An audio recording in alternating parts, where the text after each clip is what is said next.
আসসালামু আলাইকুম। এই ড্রয়িং ভিডিওর শুরুতে একটা কথা বলতে চাই, সেটা হচ্ছে আপনি আপনার বাচ্চাদেরকে কেমন দৃশ্য বা কেমন ছবি আঁকানো শেখাবেন।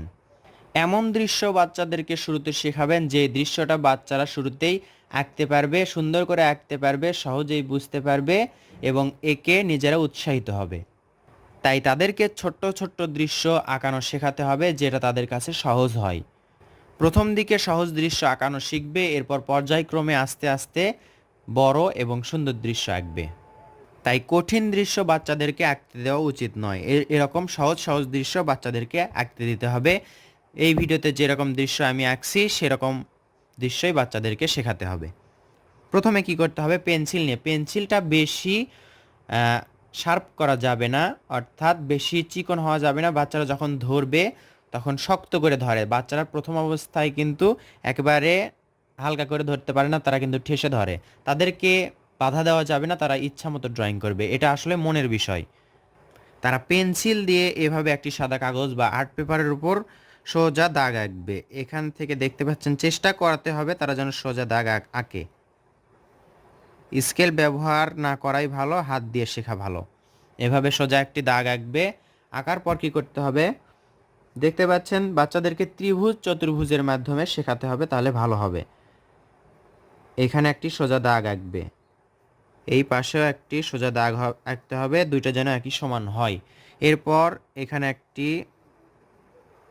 দাগটা লাগাই দিয়ে একটি চতুর্ভুজ আঁকতে হবে, বোঝাতে হবে এটা কি আঁকলাম, এটা হচ্ছে চতুর্ভুজ আঁকলাম। চতুর্ভুজ আঁকার পর এই দুই দিকে একটু বাড়ায় দিতে হবে, এদিকে একটু বাড়ায় দিতে হবে, এদিকে একটু বাড়ায় দিতে হবে। এরপর এর মাঝে, এই দুই দাগের মাঝে উপর দিকে একটা সোজা একটি ফোঁটা দিতে হবে এবং এই ফোঁটাতে এখান থেকে লাগাই দিতে হবে, আবার এখান থেকে এই ফোঁটাতে লাগাই দিতে হবে। তাহলেই ছোট বাচ্চাদের জন্য একটি ঘরের সুন্দর শেপ হলো। এখন ঘরে কি থাকে, ঘরে থাকে দরজা এবং জানালা।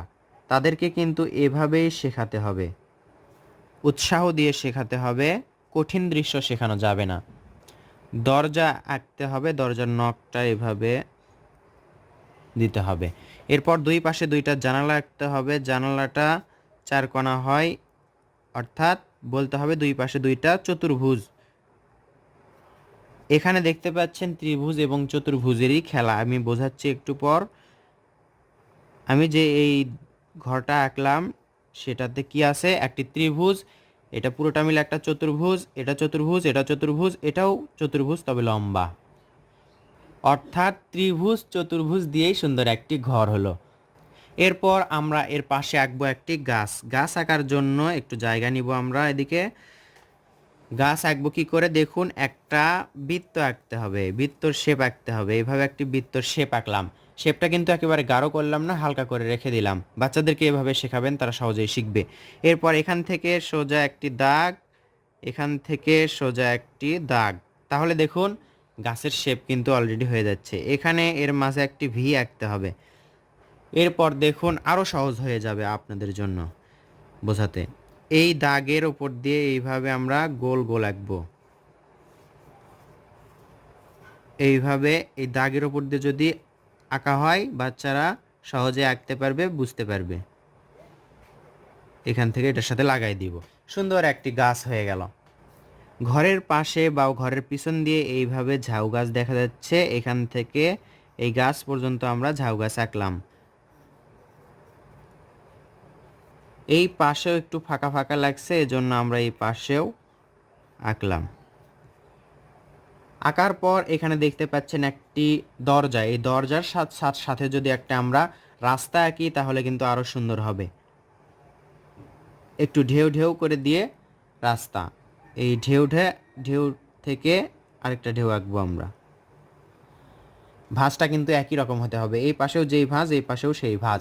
যদি চাই বাচ্চারা ভাঁজ না দিতে পারে তাহলে এভাবে সোজা দিয়েও আঁকতে পারে, তবে এরকম ভাঁজ যে কোনো ভাঁজে হলেও কোনো সমস্যা নেই, দেখতে সুন্দর লাগবে। চাইলে আকাশে মেঘ, চাঁদ, তারা এগুলোও আঁকতে পারে, কোনো সমস্যা নেই। ঘরের ওপরে এভাবে যদি আমরা সোজা একটি দাগ দিয়ে ঘরের মধ্যে যে রান্না হয় সেই চুলার গ্যাসগুলো এদিকে বের হওয়ার একটা রাস্তা করে দিই, এটা দিলে ঘরটা আরও সুন্দর দেখায়। আরও সুন্দর হয় যদি পারেন এইভাবে বাচ্চাদেরকে শেখাতে, ধোঁয়াগুলো এভাবে উড়ে যাচ্ছে, তাহলে আরও সুন্দর লাগবে। তো বন্ধুরা, অল্প সময়ে সুন্দর একটি দৃশ্য আঁকানো শেখালাম। এই ভিডিওটি দেখে আপনার বাচ্চারা বা সোনামণিরা সুন্দরভাবে শিখতে পারলো কিনা অবশ্যই কমেন্ট করে জানাবেন। ভালো লাগলে বা শিখতে পারলে লাইক করবেন, নতুন হয়ে থাকলে চ্যানেলটি সাবস্ক্রাইব করবেন। ধন্যবাদ সবাইকে। আসসালামু আলাইকুম।